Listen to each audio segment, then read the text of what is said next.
Hello, and welcome to my painting session. Just kidding. Well, I just wanted to share about something I was thinking about recently. So the other day I was going through YouTube and started watching this video of Inside the NBA where Shaq is having this free throw contest with a kid. And Kenny said something during that free throw contest that I thought was pretty interesting. The kid missed a shot, it bounced off the back of the rim, and then Kenny said, "Back rim is a great miss." It's about a setup.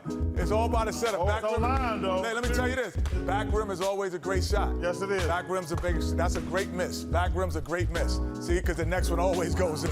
So yeah, I was thinking about why back rim would be a great miss, and in my mind, what he meant was just that the ball was really close to going in. So I'm like, okay, let's think about this a little more deeply. So part of my clicking, because I haven't figured out my noise filters and things like that yet, but let's pretend we have a ball and we're shooting from like here. And then you're looking at the rim and it's somewhere, it's like over here, right? But let's assume that you can shoot the ball perfectly straight and that it's always going in at the perfect angle, the 45-degree angle or whatever. Basically, all the ball is seeing is just the front rim and the back rim, right? Let's make it bigger though, just so what I'm thinking kind of makes more sense. Maybe a bit smaller. Something like this. Okay, so front rim, back rim. So obviously, if you're shooting the ball, you want it to just enter the rim like this. And there are still spots where it can hit the back rim and then it'll still fall into the hoop. But okay, so back rim is a great miss. So at what point does it start missing? It'd be maybe somewhere here, and then you would see the ball do something like this. So this is probably the best type of miss, but then I was thinking you can even shoot it like this and it'll still bounce off like there, or even, you know, just at the top of the rim it'll still bounce off to the other side. And then I guess it's kind of harder to hit these angles, so maybe that's why Kenny is saying that it's a great miss. But all I'm thinking is that when it bounces back towards you, that's a closer miss than this one that I drew over here. But I was also thinking this can apply to the front rim as well. There's still some shots that are really close to going in, but they bounce out even when they hit the front rim. So somewhere over here, and these are really hard to hit, it'll still hit the front rim, and then it kind of just bounces in straight, and it almost looks like a swish even. But when you just barely miss it, it's gonna hit the front rim and then bounce forward. And where it gets not as close, obviously, is when it does something like this, where it bounces back close towards you.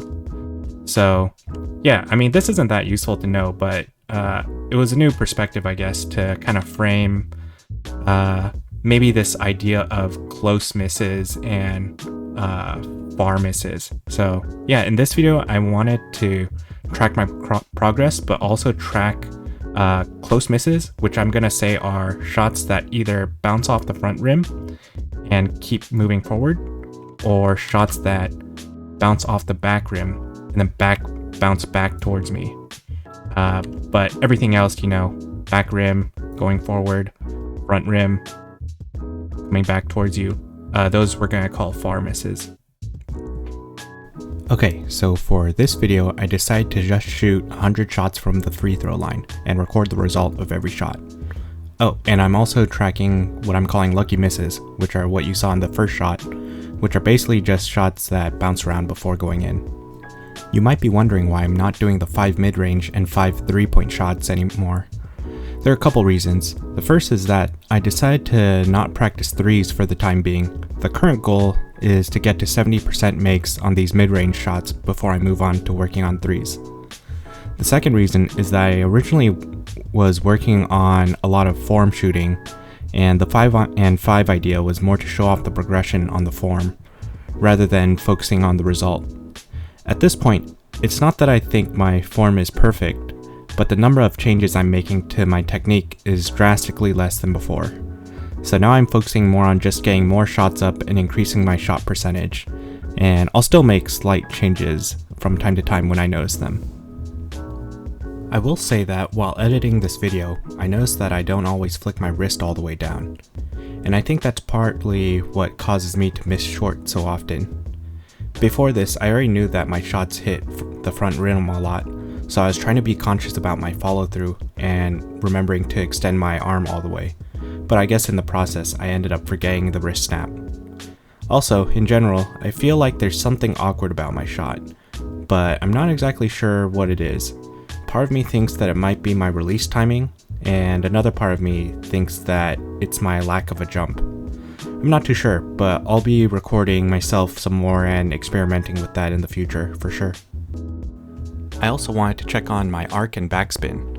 I was worried that my arc was too low, but it actually looks pretty good here, I think. When it goes in, it looks like it's about 45 degrees.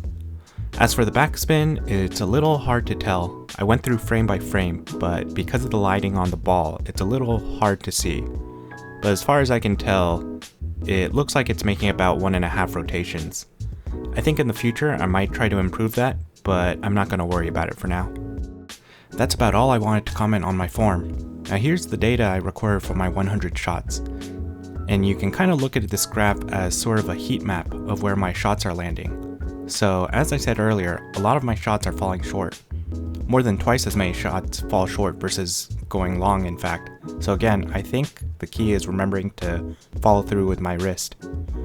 I also noticed that about 30% of my shots are far misses, which to me is a lot of variance. But I'll need to try this again to compare. But yeah, overall, 47 out of 100 makes, considering that I think when I started I was probably closer to 10 to 20%. I'm pretty happy with this. Now if I were to track my in-game percentage, this probably drops to about 30%, but still, this is definitely improvement, and we love to see that. And yeah, that's about all I have to say in this video. There's still about 20 shots left, so I'll just let those play out if you're interested. But yeah, thanks for watching as always, and see you in the next one.